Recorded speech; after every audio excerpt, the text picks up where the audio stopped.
was supporting.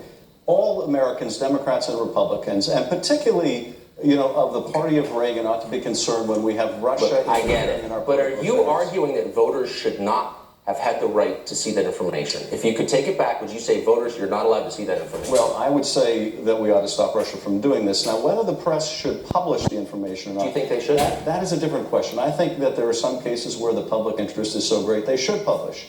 But I also think, and this was an issue I took with the press during the campaign, that when they do publish information that the Russians have hacked and the Russians want us to see, they ought to inform the public of the provenance of those emails. But they don't know it, and neither do you. Oh, yes. You don't know that. You don't know that the government. I think it's really irresponsible for you to say you know that the Putin government did that. You know what is irresponsible, Tucker, for you to make that claim without looking at the evidence, and more importantly, you can't say that you know the Putin government. More importantly, for the president-elect today.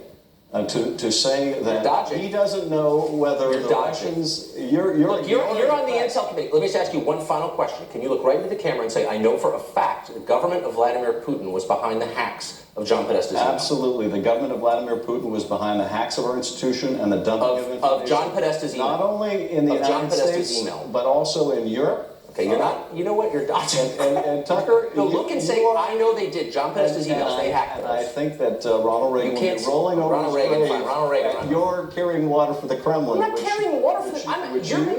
You're a sitting member of Congress on the Intel Committee, and you can't say they hacked.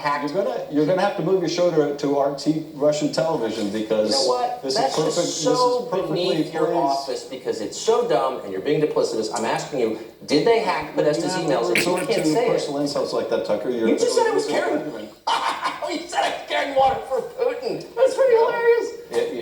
When you essentially are an apologist for the Kremlin, that's what you do. I'm going to apologize one last time, Congressman. Look in the camera and say they hacked John Podesta's emails. We know for a fact that Putin's government did that. You can't, and you know you can't, and you're hiding behind weasel words. I just said that the say they hacked John Podesta's emails. Russians. I'm not going to be specific as. Oh, because you don't know it. That's why. All right, done.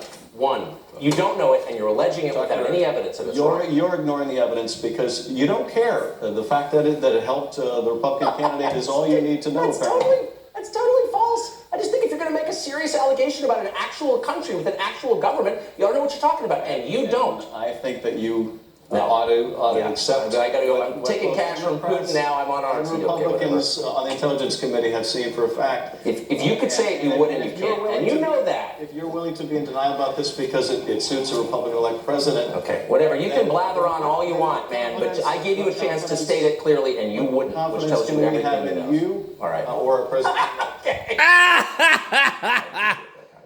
And now I need to take a call from Vladimir Putin, so I'm going to put you on hold for 1 second. You're a joke. Some of the electors who will pick the president in 2